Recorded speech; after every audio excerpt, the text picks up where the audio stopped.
ക്രിസ്തുയേശുവിൻ്റെ അതിപരിശുദ്ധ നാമത്തിന് മഹത്വമുണ്ടാകുമാറാകട്ടെ.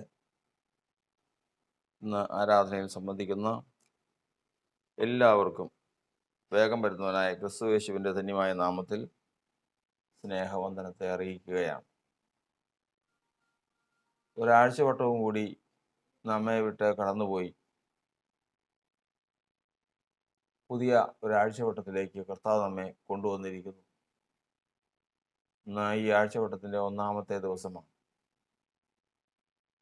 നമുക്ക് വേണ്ടി കർത്താവ് വലിയവ ചെയ്യണം, അത് ചെയ്യും എന്നുള്ള പ്രതീക്ഷയിൽ നമ്മൾ വീണ്ടും അടുത്തു വന്നിരിക്കുക. കാരണം ലോകപ്രകാരം ജീവിച്ചുകൊണ്ടിരുന്ന നമ്മുടെ ജീവിതത്തിൽ നിന്ന് കർത്താവ് നമ്മെ വലിയൊരു പ്രത്യാശയ്ക്ക് വേണ്ടി വിളിച്ചു കൊണ്ടുവന്നതാണ്. ആ പ്രത്യാശയെക്കുറിച്ച് ദൈവത്തിൻ്റെ വചനം പറയുന്നത് ഇപ്രകാരമാണ്: ശൂന്യമായി കിടക്കുന്ന അവകാശ ദേശം കൈവശമാക്കേണ്ടതിന് സുവിശേഷം മുഖാന്തരം വിളിച്ചുകൊണ്ട് വന്നവരാണ് നമ്മുടെ ജീവിതം. നമ്മുടെ ജീവിതം അതിനു വേണ്ടി വന്നതാണ്. ശൂന്യമായി കിടക്കുന്ന ഒരു അവകാശം, അതായത് ഒരു മനുഷ്യന് ധാരാളം സ്വത്തുണ്ട്, എന്നാൽ കണക്കില്ലാത്ത ആ സ്വത്തിന് അവകാശികളായിട്ട് മക്കളില്ല. ആ സ്വത്തുക്കൾ മുഴുവനും അനാഥമായി പോകുന്ന ഒരവസ്ഥയിലേക്ക് വന്നു. അത് അവകാശിയാകാൻ ആളില്ല. ഇങ്ങനെ ആ സമയത്ത് ആ മനുഷ്യനൊരു തീരുമാനം എടുക്കുകയാണ്.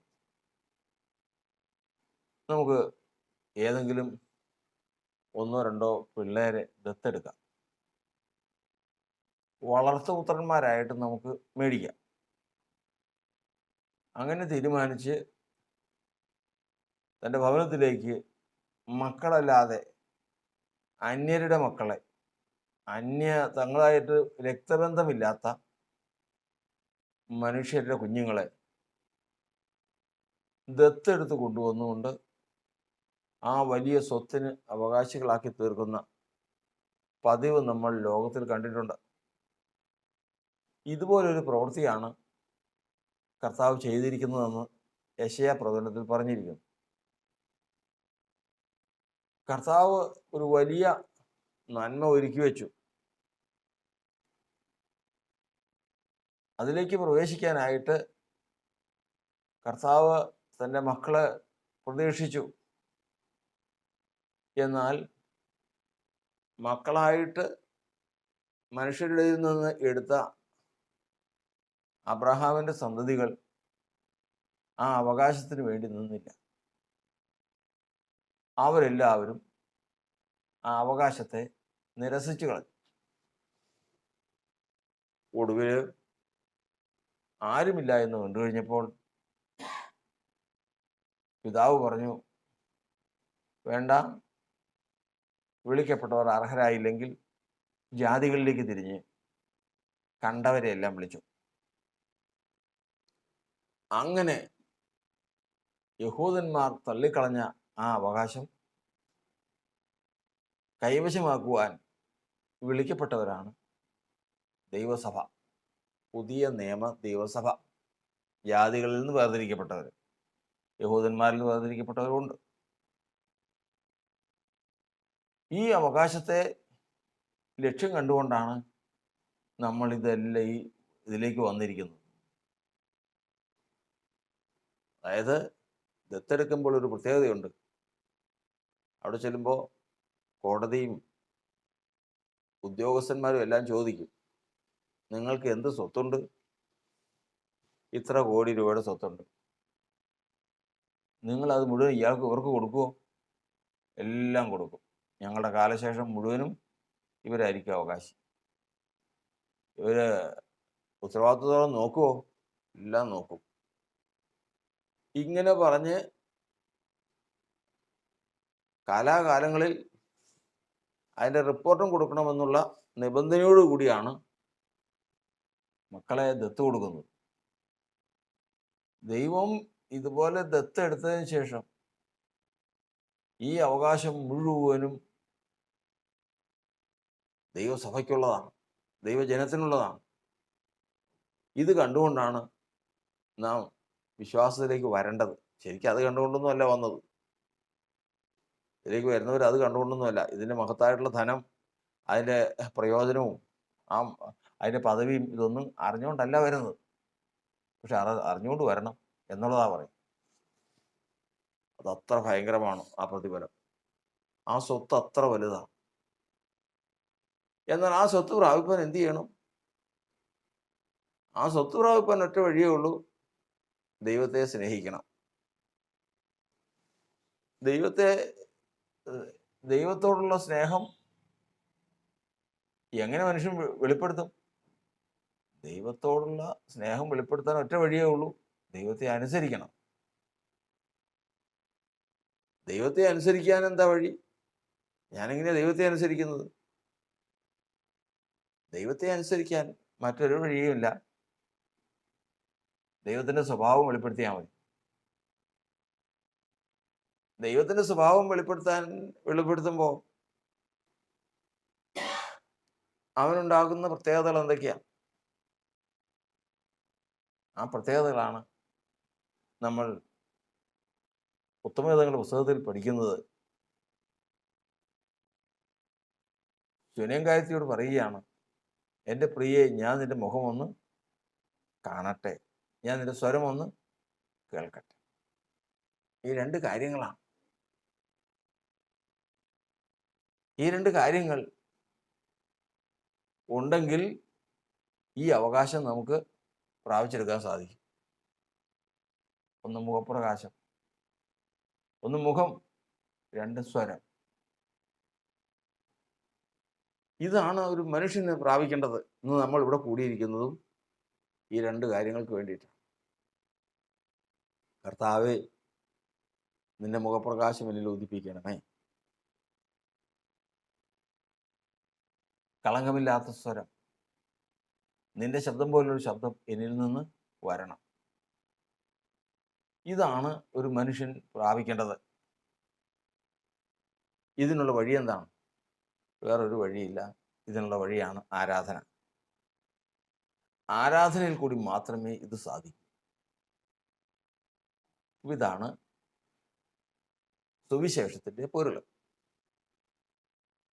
അപ്പൊ സുവിശേഷത്തിൽ കൂടി ഇത്ര വലിയൊരു സ്വത്തുള്ള ഒരു പിതാവ് അത് കൈവശമാക്കുവാൻ മക്കളില്ലാത്തത് കൊണ്ട് വിളിച്ചു കൊണ്ടുവന്ന് അതിനെ അവകാശികളാക്കി തീർക്കുവാൻ ദത്തെടുത്ത മക്കളാണ് ദൈവസഭ. ആ ദൈവത്തിന് ഒരു പുത്രനേ ഉള്ളൂ, അതാണ് ക്രിസ്തു. എന്നാൽ ആ ക്രിസ്തുവിനോടുകൂടി അവകാശം പ്രാപിപ്പാൻ ദത്തെടുക്കപ്പെട്ടവരാണ് ദൈവത്തിൻ്റെ സഭ. അപ്പോൾ നമ്മളിവിടെ കടന്നു വന്നിരിക്കുന്നത് നമ്മുടെ ലക്ഷ്യം എന്തെന്ന് ഓർത്തു കൊള്ളണം. ഏത് മനുഷ്യനും നമ്മുടെ കുഞ്ഞുങ്ങളായിരിക്കുമ്പോൾ തന്നെ നമ്മൾ പഠിക്കുന്നത് എന്തിനാണെന്ന് ചോദിച്ചു കഴിഞ്ഞാൽ എല്ലാവർക്കും ഒരേ ലക്ഷ്യമുണ്ട്. കുഞ്ഞുങ്ങളോടൊക്കെ സ്കൂളിൽ ടീച്ചർ ചോദിക്കുമ്പോൾ അവരുടെ മാനസികാവസ്ഥയും അറിവും അനുസരിച്ച് പറയും. ചിലർക്ക് ഡോക്ടറാകണം, ചിലർക്ക് എഞ്ചിനീയർ ആകണം, ചിലർക്ക് പോലീസുകാരനാകണം. വിവിധ തരത്തിലുള്ള ലക്ഷ്യമാണ് എല്ലാ മനുഷ്യർക്കും. ലക്ഷ്യമില്ലാതെ ആരും മുൻപോട്ട് പോകുന്നില്ല. എന്നാൽ ഇന്ന് ദൈവസഭയിൽ കർത്താവിന്റെ ദാസന്മാരുടെ ഇടയിൽ തന്നെ ഒരു ചോദ്യം വന്നാൽ, എന്തിനു വേണ്ടിയിട്ടാണ് ഈ ഓട്ടം? എന്തിനു വേണ്ടിയിട്ടാണ്? സ്വർഗത്തിൽ പോകാൻ. ഒറ്റ ഉത്തരമാണ്, സ്വർഗത്തിൽ പോയാലോ? സ്വർഗത്തിൽ പോയി കഴിഞ്ഞാൽ കർത്താവിനോടൊപ്പം വസിക്കാം. എന്നാൽ ദൈവത്തിന്റെ വചനം സ്പഷ്ടമായിട്ട് പറയുന്നത്, അളവുനൂൽ എനിക്ക് മനോഹരദേശത്ത് വീണിരിക്കുന്നു, എനിക്ക് നല്ലൊരു അവകാശം ലഭിച്ചിരിക്കുന്നു, മക്കളെങ്കിൽ അവകാശികളുമാകും. കർത്താവിന്റെ നാമത്തെ കൈക്കൊണ്ട് കർത്താവിൽ വിശ്വസിക്കുന്നവർക്ക് ദൈവത്തിന്റെ മക്കളാകാൻ ദൈവം അധികാരം തന്നിട്ടുണ്ട്. അവർ ദത്തെടുക്കപ്പെടുകയാണ്. ആ അവകാശത്തിന് വേണ്ടിയിട്ടാണ് ഞാൻ ഈ ഓട്ടം ഓടുന്നത്, ഇന്നിവിടെ ആയിരിക്കുന്നത്. അതുകൊണ്ട് ഇന്ന് നമുക്ക് വ്യക്തമായ ഒരു ലക്ഷ്യം, സ്വർഗീയ അവകാശമുണ്ട്. അത് പ്രാപിക്കണമെങ്കിൽ ആരാധനയിൽ കൂടിയേ അത് പ്രാപിക്കാൻ സാധിക്കൂ. അതുകൊണ്ടാണ് ഇസ്രായേൽ ജനത്തെക്കുറിച്ച് ഫറവോനോട് കർത്താവ് കൽപ്പിച്ചത്, എന്നെ ആരാധിപ്പാൻ എൻ്റെ ജനത്തെ വിട്ടയക്കാം. ഇത് മനുഷ്യവംശത്തിന് ഇതിനു മുൻപ് പാപം ചെയ്യുന്നതിന് മുൻപേ ഉണ്ടായിരുന്നതാണ്. എങ്ങനെ? പാപം ചെയ്യുന്നതിന് മുമ്പ് ആദാമിനുണ്ടായിരുന്നതാണ് ഈ രണ്ട് കാര്യങ്ങൾ. ഒന്ന് ശബ്ദവും, രണ്ട് മുഖപ്രകാശവും. ആദാമിൻ്റെ മുഖത്ത് നോക്കിക്കഴിഞ്ഞാൽ തേജസ്സായിരിക്കും. ശബ്ദം കേട്ട് കഴിഞ്ഞാൽ അധമമായത് ഒഴിച്ച് ഉത്തമമായത് പ്രസ്താവിച്ചാൽ നീ എൻ്റെ വായ പോലെയാകും എന്നുള്ള വചനത്തിലുള്ളതുപോലെ ദൈവത്തിൻ്റെ ശബ്ദമാണ് ആദാം ശബ്ദിച്ചു കഴിഞ്ഞാൽ മുഴങ്ങുന്നത്. ഈ രണ്ട് കാര്യങ്ങളാണ്. അപ്പോൾ ഈ ലോകത്തിൽ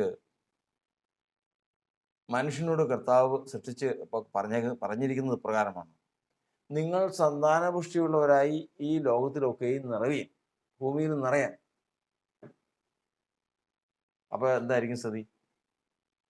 ഇന്നത്തെ പോലെ 1000 കോടിയോ 10,000 കോടിയോ ജനം അങ്ങോട്ട് നിറഞ്ഞു.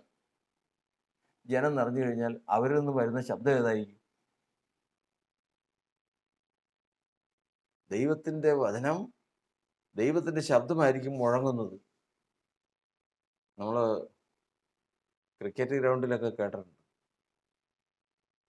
അവർ എല്ലാവരും ശബ്ദം പുറപ്പെടുവിക്കുന്നത്. ഒരു കൂട്ടർ ജയിച്ചു കഴിയുമ്പോൾ അല്ലെങ്കിൽ ഒരു കൂട്ടർ തോറ്റു കഴിയുമ്പോൾ ആരവം. അത് മാനുഷിക ആരവമാണ്, മായയുടെ ശബ്ദമാണ്. ഈ മണ്ഡലത്തിൽ തന്നെ ഒതുങ്ങിപ്പോകുന്നത്. എന്നാൽ ദൈവത്തിൻ്റെ ജനം ഒരുമിച്ച് കൂടി ചെറിയൊരു കാര്യം ആരാധിക്കുമ്പോൾ കണ്ടിട്ടുണ്ടോ? സ്റ്റേഡിയത്തിലൊക്കെ ആരാധന നടക്കുമ്പോൾ 1000, 10,000, 25,000 ആളുകളൊക്കെ നിന്നുകൊണ്ട് ഒരുമിച്ച് കൂടി ആരാധിക്കുമ്പോൾ ഉണ്ടാകുന്ന മുഴക്കം, ഹല്ലേലൂയ സ്തോത്രം എന്ന് പറയുമ്പോൾ ആ ശബ്ദം ഭയങ്കരമായി. അതെല്ലാം ഭാഗികമാണ്. എന്നാൽ മുഴു ശബ്ദത്തോടു കൂടി അശേഷം ജനത്തിൻ്റെ സ്വാധീനമില്ലാതെ എല്ലാവരും ഒരുമിച്ച് ദൈവത്തെ ആരാധിച്ചു കഴിഞ്ഞാൽ, ദൈവത്തെ സ്തുതിച്ചു കഴിഞ്ഞാൽ, ദൈവത്തിന് സ്തോത്രം പറഞ്ഞു കഴിഞ്ഞാൽ എന്തായിരിക്കും അവിടുത്തെ ശബ്ദം? ഇതിലുള്ള പ്രശ്നം എന്താണെന്ന് വെച്ച് കഴിഞ്ഞാൽ, ആദാമും ഹവ്വയും കർത്താവിൻ്റെ വാക്ക് കേട്ട് അവർക്ക് കുഞ്ഞുങ്ങളുണ്ടായി. ഈ ഭൂമി മുഴുവൻ നിറഞ്ഞു കഴിഞ്ഞാൽ പ്രശ്നം ആർക്കാണെന്നറിയാം? ശത്രു നോക്കുമ്പോൾ ഈ മനുഷ്യൻ്റെ മുഖത്ത് നോക്കുമ്പോൾ കാണുന്നത് ദൈവ തേജസ്സാണ്. ദൈവ തേജസ് എന്ന് പറഞ്ഞാൽ ദൈവശക്തിയും ദൈവജ്ഞാനവുമായ ക്രിസ്തുവിൻ്റെ തേജസ്സാണ് കാണുന്നത് മുഖത്ത്. ശബ്ദമോ ദൈവത്തിൻ്റെ ശബ്ദവും. പിന്നെ എങ്ങനെ നടക്കും? ഒരിക്കൽ ഞങ്ങൾ ട്രെയിനിന് യാത്ര ചെയ്ത് വരുമ്പോൾ നിറയെ ആളാ. അങ്ങനെ യാത്ര ചെയ്ത് നല്ല ട്രെയിൻ വന്നുകൊണ്ടിരിക്കുമ്പോൾ ഒരു സ്റ്റേഷനിൽ വന്നു കഴിഞ്ഞപ്പോൾ അവിടെ ടിക്കറ്റ് പരിശോധിക്കുന്ന ആൾ കയറി, പോലീസുകാരും കയറി അതിനോടുകൂടെ. ഇതിനോടുകൂടി എത്രയോ പേര് അതിനകത്തുനിന്ന് ഇറങ്ങിപ്പോവുകയും അപ്പുറത്തെ അടുത്ത കമ്പാർട്ട്മെന്റിലേക്ക് കിടക്കുകയും പല തരത്തിലുള്ള പ്രശ്നങ്ങൾ അവിടെ നടന്നു.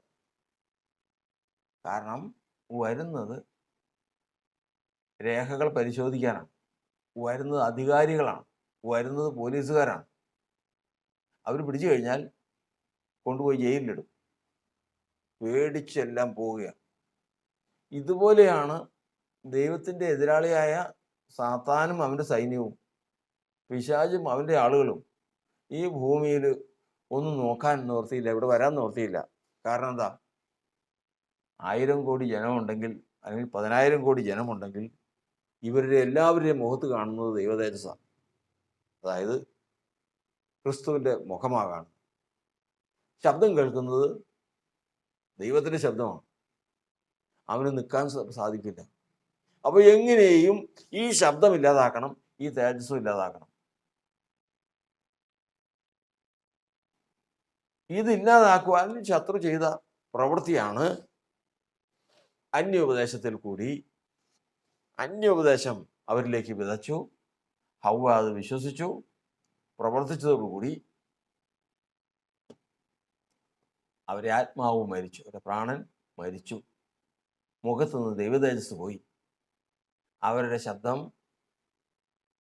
ആത്മിക ഭൗതിക മണ്ഡലങ്ങളിൽ വ്യാപരിക്കാതെ ഭൗതികമായി മാത്രം ഒതുങ്ങി. ഇനി മനുഷ്യനെ പേടിക്കേണ്ട കാര്യമില്ല. ഇനി മനുഷ്യനെ ശത്രുവിന് പേടിക്കേണ്ട കാര്യമില്ല. ഇനി ശത്രുവിന് അടിമയാണ് മനുഷ്യൻ. കാരണം അവനിൽ ഈ രണ്ട് കാര്യങ്ങളില്ല. അതിനെ തുടർന്നാണ് പിന്നീട് ഈ യുദ്ധങ്ങൾ മുഴുവൻ നടക്കുന്നത്. യാതൊരു കാരണവശാലും ദൈവത്തിൻ്റെ ശബ്ദം മനുഷ്യനിൽ ഉണ്ടാകാൻ സമ്മതിക്കില്ല. ദൈവത്തിൻ്റെ മുഖപ്രകാശം അവനിൽ ഉണ്ടാകാൻ സമ്മതിക്കില്ല. അതിന് എന്തെല്ലാം വിഷയങ്ങൾ വന്നാലും അവനെ കൊണ്ട് ദോഷം ചെയ്യിച്ചിരിക്കും, പാപം ചെയ്യിച്ചിരിക്കും.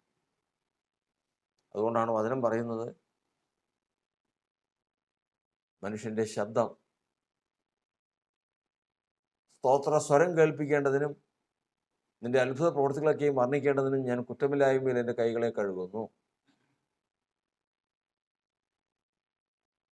ഞാൻ എൻ്റെ ഹൃദയത്തിൽ അകൃത്യം കരുതിയിരുന്നുവെങ്കിൽ കർത്താവ് കേൾക്കയില്ലായിരുന്നു, എന്നാൽ അവൻ എൻ്റെ പ്രാർത്ഥനാ ശബ്ദം ശ്രദ്ധിച്ചിരിക്കുന്നു. അപ്പോൾ പ്രാർത്ഥിക്കാനുള്ള ശബ്ദം, സ്തോത്രം പറയാനുള്ള സ്വരം, ദൈവത്തെ കീർത്തിക്കാനുള്ള ശബ്ദം, ഈ കാര്യങ്ങൾ ഒരു മനുഷ്യനുണ്ടാകാൻ പാടില്ല. ഈ 3 കാര്യങ്ങൾ നമ്മൾ ഓർത്തുകൊള്ളണം. പ്രാർത്ഥിക്കുമ്പോൾ ശബ്ദം ഉണ്ടാകാൻ പാടില്ല. ഏത് ശബ്ദം? ഈ ഭൗതിക മണ്ഡലം വിട്ട് ആത്മീയ മണ്ഡലത്തിലേക്ക് കടക്കുന്ന ഒരു ശബ്ദമുണ്ട്. ആ ശബ്ദം എന്ന് പറയുന്നത് അവന് സഹിക്കാൻ പറ്റാത്തത്. അതുപോലെ സ്തോത്രം പറയുമ്പോൾ ഒരു സ്വരമുണ്ട്, അതൊരിക്കലും ഉണ്ടാകാൻ പാടില്ല. ദൈവത്തെ കീർത്തിക്കുമ്പോൾ ദൈവത്തിൻ്റെ അത്ഭുതപ്രവൃത്തികളെ വർണ്ണിക്കുമ്പോഴും ഒരു ശബ്ദമുണ്ട്, അതൊരിക്കലും ഉണ്ടാകാൻ പാടില്ല. അതിനു വേണ്ടിയിട്ട് എന്ത് ചെയ്യും? കൈകളിൽ കുറ്റം വരും. കുറ്റം, ഞാൻ എൻ്റെ കൈകളെ കുറ്റമില്ലായ്മയിൽ കഴുകുന്നു എന്ന് വചനത്തിലുള്ളതുപോലെ കൈകളിൽ കുറ്റമുണ്ടെങ്കിൽ, ഹൃദയത്തിൽ അകൃത്യം കരുതിയിട്ടുണ്ടെങ്കിൽ ഈ സ്വരം ഉണ്ടാവില്ല, ഈ ശബ്ദം ഉണ്ടാവില്ല. ഇതാണ് ശത്രുവിൻ്റെ ഏറ്റവും മുഖ്യ തന്ത്രമെന്ന് നാം അറിഞ്ഞു കാണുന്നു. അപ്പോൾ വചനം പറയുന്നത്, ദൈവത്തിൻ്റെ ജനം അവങ്കിലേക്ക് കൈകളെ മലർത്തി, അവങ്കിലേക്ക് മുഖമുയർത്തി, മുഴങ്കാലിലിരുന്ന് ഹൃദയത്തെ ഏകാഗ്രമാക്കി പ്രാർത്ഥിക്കണമെന്നാണ്. കൈകളെ മലർത്തുമ്പോൾ, അതുകൊണ്ടാണ് കർത്താവിൻ്റെ വചനം പറയുന്നത്, നീ നിന്റെ ഹൃദയത്തെ സ്ഥിരമാക്കി അവങ്കിലേക്ക് മുഖമുയർത്തുമ്പോൾ നിന്റെ കയ്യിൽ നീതികേടുണ്ടെങ്കിൽ, നിന്റെ കയ്യിൽ ദ്രോഹമുണ്ടെങ്കിൽ അതിനെ അകറ്റുക. നിന്റെ നീതികേട് നിന്റെ കൂടാരത്തിൽ പാർപ്പിക്കരുത്. ഹൃദയത്തിൽ നീതികേട് പാടില്ല, കയ്യിൽ ദ്രോഹം പാടില്ല. ഇത് രണ്ടും ഉണ്ടെങ്കിൽ നീ കളങ്കം കൂടാതെ ദൈവത്തിങ്കിലേക്ക് മുഖമുയർത്തും. നിന്റെ സ്വരം ആത്മീക മണ്ഡലങ്ങളിൽ എത്തും. ദൈവം ആ ശബ്ദത്തിൽ പ്രസാദിക്കും. കർത്താവിന് സ്തോത്രം. അപ്പോൾ ഇത് സാധിക്കുന്നത് ആരാധനയിൽ കൂടിയാണ്. അപ്പോൾ നമുക്കിന്ന് ആരാധന എങ്ങനെയായി തീർന്നു? ഇന്നത്തെ ആരാധന ജയമായി തീർന്നോ?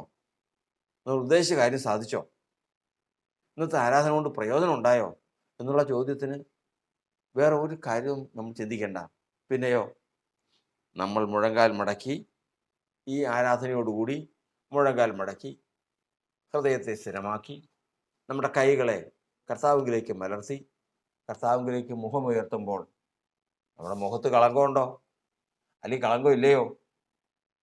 കളങ്കമില്ലാത്തൊരു മുഖത്തോടു കൂടി കർത്താവിലേക്ക് നോക്കുവാനും പ്രാർത്ഥിക്കാനും കഴിയുന്നുണ്ടെങ്കിൽ ഇന്നത്തെ ആരാധന ധന്യമാണ്, വിജയമാണ്.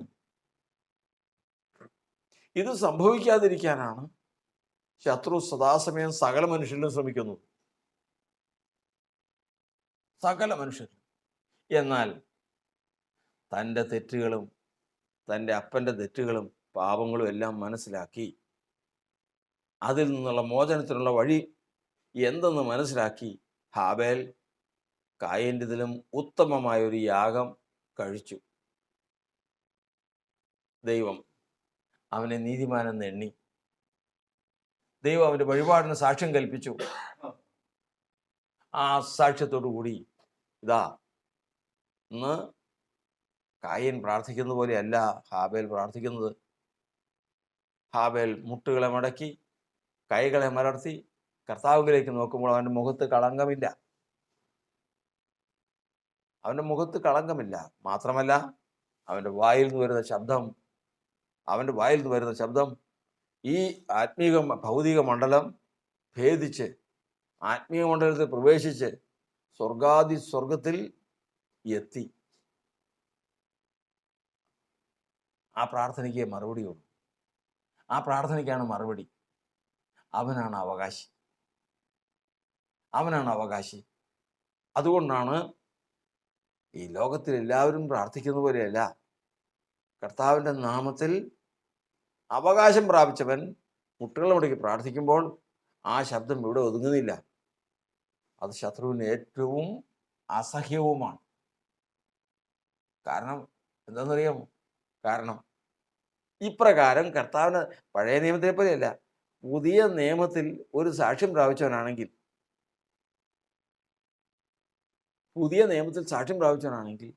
അവൻ്റെ അടുക്കൽ ശത്രു സൂക്ഷിച്ചേ വരൂ.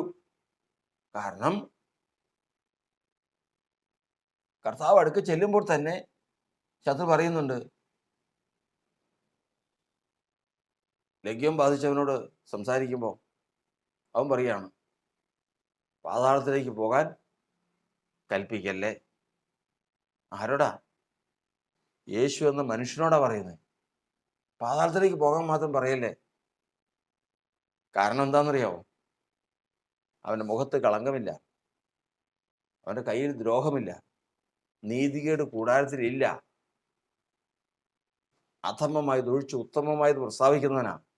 അവൻ്റെ വായിൽ നിന്നൊരു ശബ്ദം വന്നു കഴിഞ്ഞാൽ അതങ്ങനെ പലതും പറയും എന്ന് പറഞ്ഞ് ഒഴിയാവുന്നതല്ല. പിന്നെയോ അവനിൽ നിന്നൊരു ശബ്ദം വന്നു കഴിഞ്ഞാൽ അത് ഈ മണ്ഡലത്തിൽ മാത്രമല്ല, സ്വർഗീയ മണ്ഡലത്തിലും പ്രവേശിക്കും.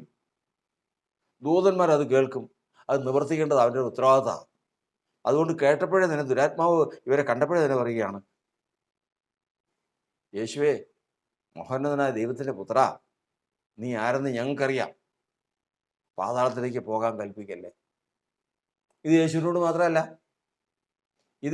മാത്രമല്ല, അപ്പോസ്തലനായ പൗലോസിന്റെ അടുക്കൽ വരുമ്പോഴും അവൻ സൂക്ഷിച്ചേ സംസാരിക്കൂ.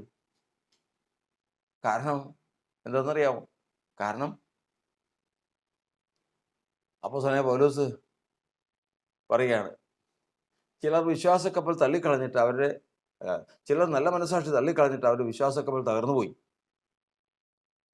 എന്നാൽ അവർ ദൂഷണം പറയാതിരിക്കാൻ പഠിക്കേണ്ടതിന് ഞാൻ അവരെ സാത്താനെ ഏൽപ്പിച്ചിരിക്കുന്നു. ആരെ ഏൽപ്പിച്ചു? അപ്പോസ്തലനെ പൗലോസ് ഏൽപ്പിച്ചു. ആരെ ഏൽപ്പിച്ചു? ഹുമനയോസും അലക്സാണ്ടറും പറയുന്ന 2 പേര്. അവർ നല്ല മനസ്സാക്ഷി തള്ളിക്കളഞ്ഞ് ജീവിച്ച് വിശ്വാസക്കപ്പൽ തകർന്നു പോയി. ഇപ്പോൾ വിശ്വാസമൊന്നുമില്ല, എല്ലാം തകർന്നു കിടക്കുക. വിശ്വാസക്കപ്പൽ തകർന്നുള്ള പ്രത്യേകതയാണ് വാഗോണ്ട് ദൂഷണം പറയും, എല്ലാവരെയും ദുഷിച്ചുകൊണ്ടിരിക്കും. അങ്ങനെ ദുഷിച്ചുകൊണ്ടിരിക്കുന്നവരെ അപ്പോസ്തലനായ പൗലോസ് എന്ത് ചെയ്യുന്നറിയാം? സാത്താനെ വിളിച്ച്, സാത്താൻ വന്നു. ഓർക്കണം, ആരെയാണ് വിളിക്കുന്നത്? തൻ്റെ വേലക്കാരനെ വിളിക്കുന്ന പോലെ സാത്താനെ വിളിച്ചു. സാത്താൻ വന്നു. ഇതാ ഈ 2 പേരെ നീ കൊണ്ടുപോയിക്കോ. ചോദിക്കുമ്പോൾ തിരിച്ചു തന്നെ ഈ 2 പേരെ കൊണ്ടുപോയിക്കോ. ആരെ? സഭയിൽ സദാസമയം ദൂഷണം പറഞ്ഞുകൊണ്ടിരിക്കുന്ന ഈ 2 പേരെ നീ കൊണ്ടുപോയിക്കോ. സമയമാകുമ്പോൾ തിരിച്ചു തരണം. എന്തായി പറയുന്നത്? ആരോടാ? ഈ ഭൂലോകം മുഴുവനും കിടുകിടെ വിറപ്പിക്കുന്ന സാത്താൻ ഒരു കുഞ്ഞിനെ പോലെ, ഒരു വേലക്കാരനെ പോലെ പൗലോസിനെ അനുസരിക്കാമെന്ന് എന്തായി പറയുന്നത്? ഒരു പദവി എന്ന് പറയുന്നത് നമ്മൾ ജാതികളുടെ ഇടയിൽ പറയും ആള് വില കല്ല് വില. ചിലരുടെ ഒരു സ്ഥലത്ത് പറഞ്ഞ് കേട്ടിട്ടുണ്ട്, പലരും പലതും പറയുകയാണ്. അപ്പോൾ ജനം അടങ്ങുന്നില്ല. ജനം ഭയങ്കര രോഷപ്പെട്ട് നിൽക്കുക. അവസാനം അവിടെ നിൽക്കുന്ന ഒരാളുണ്ട്. ഈ ജനത്തെ പിരിച്ചുവിടാൻ വേണ്ടിയിട്ട് അവിടെ അധികാരികൾ പല ഉപായവും പ്രയോഗിക്കുന്നുണ്ട്. നിങ്ങൾ പൊയ്ക്കോ, നിങ്ങളുടെ കാര്യം സാധിപ്പിച്ചു തരാം, നിങ്ങൾ പോ. അവർ പോവില്ല. അവസാനം പിന്നെ ഇത് എന്ത് ചെയ്യണം എന്ന് ചോദിച്ചപ്പോൾ അവരെ കൂടി പറഞ്ഞു, ദേ അവിടെ നിൽക്കുന്ന ആളുണ്ടല്ലോ, അവിടെ ആ കസേരയിൽ ഇരിക്കുന്ന ഒരാളുണ്ട്, ആ ആൾ പറഞ്ഞാൽ മതി, ഈ കാര്യം സാധിപ്പിച്ചു തരാമെന്നൊരു വാക്ക് പറഞ്ഞാൽ മതി, ഞങ്ങൾ പോകോളാം. ഒടുവിൽ അദ്ദേഹം എഴുന്നേറ്റ് പറഞ്ഞു, എല്ലാവരും പിരിഞ്ഞു പോയിക്കോ, നിങ്ങളുടെ ഈ ഡിമാൻഡ്സ് പറഞ്ഞിട്ടുള്ള കാര്യങ്ങൾ, ഈ 4 കാര്യങ്ങൾ സാധിപ്പിച്ചു തരാം. പിൻ ഡ്രോപ്പ് സൈലന്റ്. പിന്നെ ശബ്ദമെന്ന് പറയുന്നത് ഇല്ല. പിന്നെ ശബ്ദമില്ല. എല്ലാവരും ശരി എന്ന് പറഞ്ഞ് പിരിഞ്ഞു പോയി. ആള് വില, അവരുടെ വായിൽ നിന്ന് വരുന്ന വാക്ക് അത് എത്ര വലുതെന്നും അതിൻ്റെ മാന്യത എത്രയെന്നും ഒരു മനുഷ്യൻ അറിയുമ്പോഴാണ്. കർത്താവിന് സ്തോത്രം. ഇതിൻ്റെയൊക്കെ അർത്ഥം മനസ്സിലാവും. ഇതിൻ്റെയൊക്കെ അർത്ഥം. 270 പരം പേരുണ്ടായിരുന്ന ഒരു കപ്പലിൽ ആ കപ്പൽ മുഴുവനും നശിപ്പിക്കാതിരിക്കാൻ ഈ ഒരൊറ്റ ഒരാൾ മതി. ആര്? അപ്പോസ്തലനായ പൗലോസ് എന്ന് പറയുന്ന ഒരൊറ്റയാൾ മതി. ആ മനുഷ്യനെ രക്ഷിക്കാനായിട്ട്, എല്ലാത്തിനെയും കൊല്ലാനായിട്ട് തീരുമാനമെടുത്തതാ. ആ കടൽക്ഷോഭത്തിൽ ഈ 200 പരം പേരും മുങ്ങി മരിക്കേണ്ടതാ. പക്ഷേ ഈ ഒരൊറ്റ ഒരുത്തൻ മുഖാന്തരം. അതുകൊണ്ടാണ് വചനം പറയുന്നത്, നീ എനിക്ക് ഞാൻ വിലയേറിയവനും മാന്യനുമാണ്. സ്നേഹത്തിൻ്റെ അളവിനെ കുറിച്ച് കർത്താവ് പറയുകയാണ്, ഞാൻ നിന്നെ വിലയേറിയവനും മാന്യനുമായി സ്നേഹിച്ചിരിക്കാൻ. ദൈവം എല്ലാവരെയും സ്നേഹിക്കും. ദൈവം എല്ലാവരെയും സ്നേഹിക്കും. പക്ഷെ വിലയേറിയവനും മാന്യനുമായി സ്നേഹിക്കുന്ന ഒരു സ്നേഹമുണ്ട്. വിലയേറിയവൻ. അവരെ ഇട്ട് തട്ടാനൊന്നും അവരോട് എടാപോടാന്ന് പറയാനൊന്നും സമ്മതിക്കില്ല ദൈവം. ചില കർത്താവിൻ്റെ ദാസന്മാരോട്, ചില മനുഷ്യരോട്, വിശ്വാസികളോട് തന്നെ പറയുന്നുണ്ടോ, നീ ആരോടാ കളിക്കുന്നത്? പിശാചി ചോദിക്കുന്ന, എന്നെ തൊടാൻ നിനക്കെന്താ അധികാരം? എന്നോട് കൽപ്പിക്കാൻ നിനക്കെന്താ അധികാരം? പിശാചി ചോദിക്കുന്ന. ഒരു പിശാചി ചോദിച്ചതാ. ഒരു കർത്താവിൻ്റെ ദാസൻ ചെന്നപ്പോൾ, ഒരു കർത്താവിൻ്റെ ദാസൻ ചെന്ന് കൈവച്ച് പ്രാർത്ഥിച്ചപ്പോൾ, എൻ്റെ മേൽ കൈവയ്ക്കാൻ നിന്നൊക്കെ ആരധികാരം തന്നടാ? അയ്യോ, ഒരു കർത്താവിൻ്റെ ദാസനോട് ചോദിച്ചതാ. ചോദിക്കില്ല. ഈ ശബ്ദമുണ്ടെങ്കിൽ, അവൻ്റെ മുഖം നിഷ്കളങ്കമെങ്കിൽ, അവൻ്റെ കൂടാരത്തിൽ നീതികേടില്ല, കയ്യിൽ ദ്രോഹമില്ല എങ്കിൽ ചോദിക്കില്ല. അവൻ ഭയപ്പെടും. അവൻ വിളിച്ചാൽ അവൻ ചെല്ലും. സാത്താനെ വിളിച്ചു, ചെന്നു. പൗലോസ് പറയുകയാണ്, നീ ഇതേ 2 പേരെ കൊണ്ടുപോയിക്കോ. 2 പേരെ കൊണ്ടുപോയിക്കോ. ആവശ്യപ്പെടുമ്പോൾ തിരിച്ചു തരണം. ശരി, കൊണ്ടുപോയി. കർത്താവിന് സ്തോത്രം. എന്താ ഒരു മനുഷ്യന്റെ വില? കർത്താവിന് സ്തോത്രം. ഇത്തിരി കഷ്ടപ്പാടുണ്ട്, ഇത്തിരി ബുദ്ധിമുട്ടുണ്ട്. മോറിയ മലയിലേക്ക് കയറിപ്പോകുമ്പോ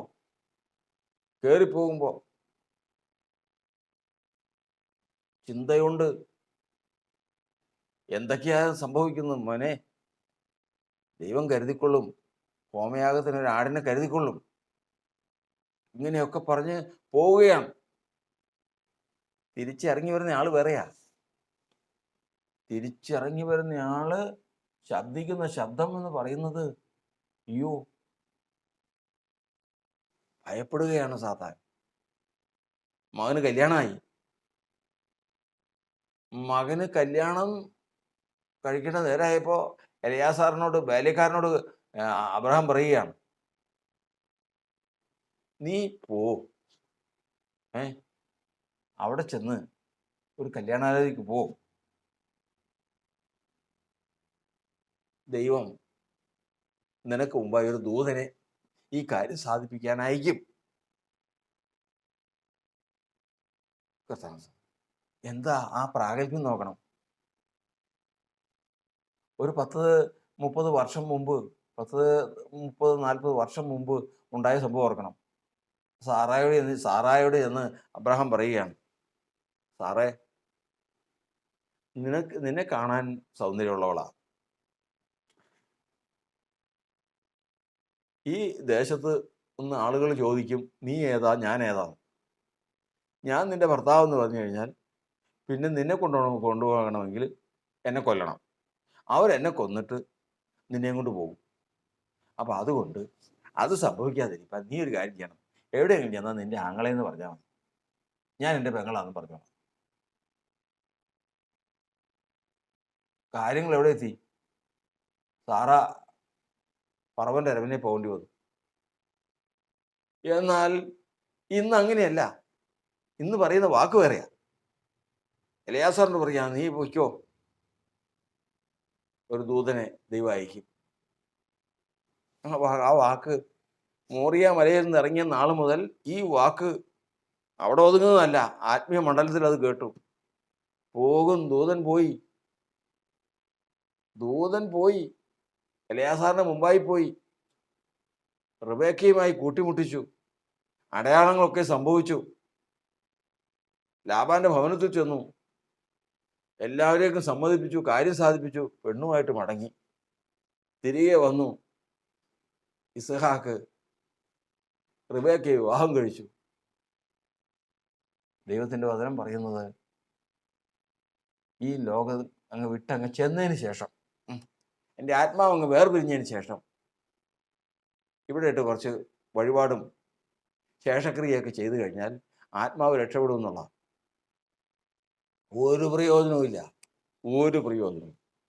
അവനവൻ ശരീരത്തിലിരിക്കുമ്പോൾ ചെയ്തത്, ഈ ശരീരത്തിലിരിക്കുമ്പോൾ തന്നെ ഈ പദവി പ്രാപിപ്പാനാണ് ഇന്ന് ആരാധനയ്ക്കായിട്ട് കർത്താവ് നമ്മെ കൂട്ടിവരുത്തിയിരിക്കുന്നത്. കർത്താവിന്റെ സ്തോത്രം. ലോകത്തിൽ ഇതിൽ വന്നതിന് ശേഷം എത്രയോ ജീവിതങ്ങൾ ആശേഷം വിലയില്ലാതെ ചപ്പും ചവറും പോലെ കിടക്കുന്ന ഒരു വിശ്വാസഗോളമാണ് നമ്മളായിരിക്കുന്നത്. അതായത് കള കൊണ്ട് നിറഞ്ഞ കാലം. കർത്താവിന്റെ ശ്രേഷ്ഠദാസന്മാരായിരിക്കാം. പിശാച് അവരോട് പറയുന്ന വാക്ക് കേൾക്കണം. അവരെ വിരട്ടുന്നത് കാണും. ഓരോരുത്തരോട് ചോദ്യം ചെയ്യുമ്പോൾ പറയുന്ന കാര്യം കേൾക്കണം. അപ്പൊ ഇത് ദൈവത്തിന്റെ ദാസന്മാർക്ക് ഇത്രേ വിലയുള്ളൂ എന്ന് നമ്മൾ ചിന്തിച്ചു പോകും. ഇത്രേ ഉള്ളൂ. വിലയെന്ന് പറയുന്നത് എന്താണെന്നറിയാമോ? വിലയെന്ന് പറയുന്നതിന് അധികാരത്തിന്റെ ഒരു ശബ്ദമുണ്ട്, അധികാരത്തിന്റെ ഒരു വെളിച്ചമുണ്ട്. മുഖവും സ്വരവും നോക്കിയേ അവൻ കളിക്കുള്ളൂ.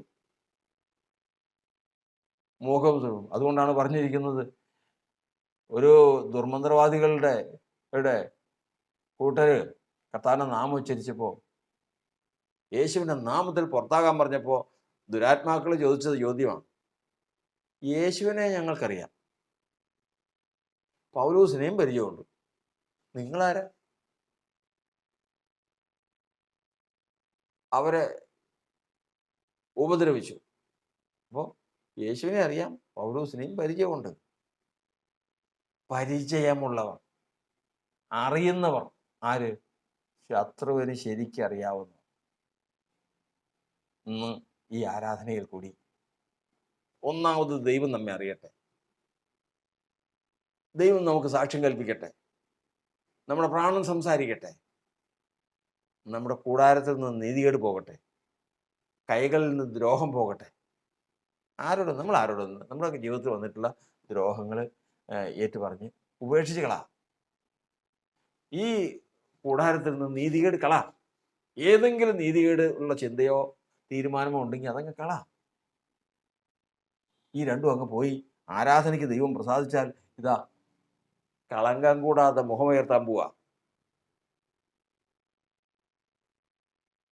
ദൈവം പ്രസാദിക്കുന്ന ശബ്ദം, ആത്മീയ മണ്ഡലങ്ങളിൽ ക്രിയാത്മക ശേഷിയുള്ള വചനം ശബ്ദം പുറപ്പെടാൻ പോവുക.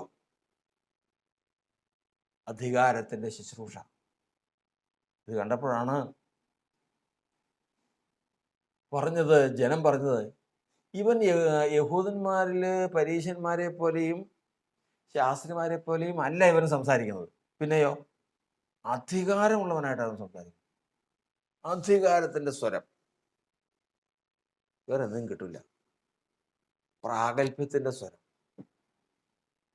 പ്രാഗൽഭ്യത്തിന്റെ സ്വരം. ഒരു സഭയോടുള്ള പ്രാഗൽഭ്യം, വ്യക്തികളോടുള്ള പ്രാഗൽഭ്യം. ഞാൻ ഒരാളോട് പറയുമ്പോൾ, ചെയ്യരുത്, നീ എന്താ ചെയ്തത് തെറ്റായിപ്പോയി, നീ മേലെ അത് ചെയ്യരുത് എന്ന് പറയുമ്പോൾ ആ വാക്കിൽ ഒരു ആത്മാർത്ഥതയുണ്ട്. അതിലാണ് അധികാരം. ആ അധികാരം അതാണ് ഇന്ന് ദൈവത്തിന്റെ സന്നിധിയിൽ പ്രാപിച്ചെടുക്കേണ്ടത്.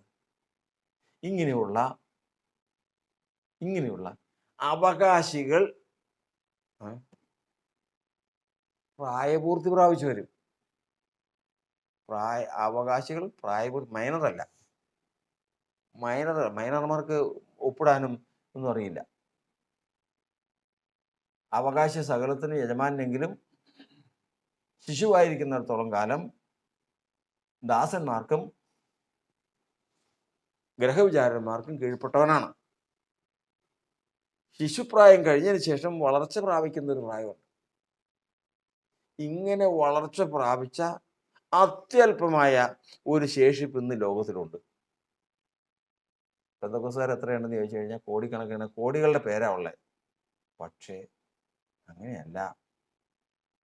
പ്രായപൂർത്തി പ്രാപിച്ച് അവകാശികളായി തീർന്നവർ എത്ര പേരുണ്ടെന്ന് ചോദിച്ചു കഴിഞ്ഞാൽ, അല്ലെങ്കിൽ ഇപ്പം നമ്മൾക്ക് പറഞ്ഞതുപോലെ ആ അധികാര സ്വരം പ്രാപിച്ചവരും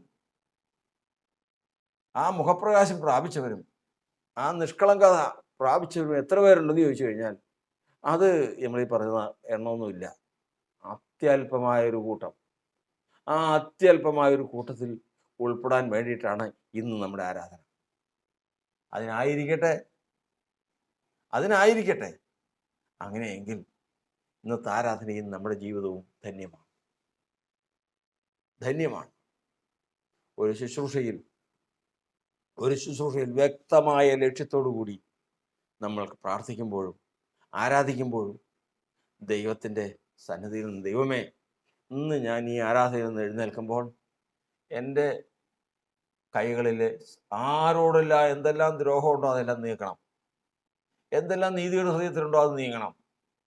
എൻ്റെ മുഖം നിഷ്കളങ്കമായിട്ട് കർത്താവിൻ്റെ മുമ്പിലേക്ക് ഉയർത്തണം. എൻ്റെ വഴിപാടിന് സാക്ഷ്യം കൽപ്പിക്കണം. എൻ്റെ ആരാധനയ്ക്ക് സാക്ഷ്യം കൽപ്പിക്കണം. എനിക്ക് ശബ്ദം വേണം. അധികാരത്തിൻ്റെ ശബ്ദം, ദൈവപുത്രൻ്റെ ശബ്ദം, ആത്മീയ മണ്ഡലങ്ങളിൽ പ്രവേശിക്കുന്ന ശബ്ദം, ദൂതന്മാർ അനുസരിക്കുന്ന ശബ്ദം, ദൂതന്മാർ ശത്രു ഭയപ്പെടുന്ന ശബ്ദം, അതെനിക്ക് വേണം. അങ്ങനെയുണ്ടെങ്കിൽ ദൈവത്തിൻ്റെ വചനം പറയുന്നത്, ആ ലക്ഷ്യബോധമുണ്ടെങ്കിൽ ദൈവം അവനെ മാനിക്കും. ലക്ഷ്യബോധമുണ്ടെങ്കിൽ.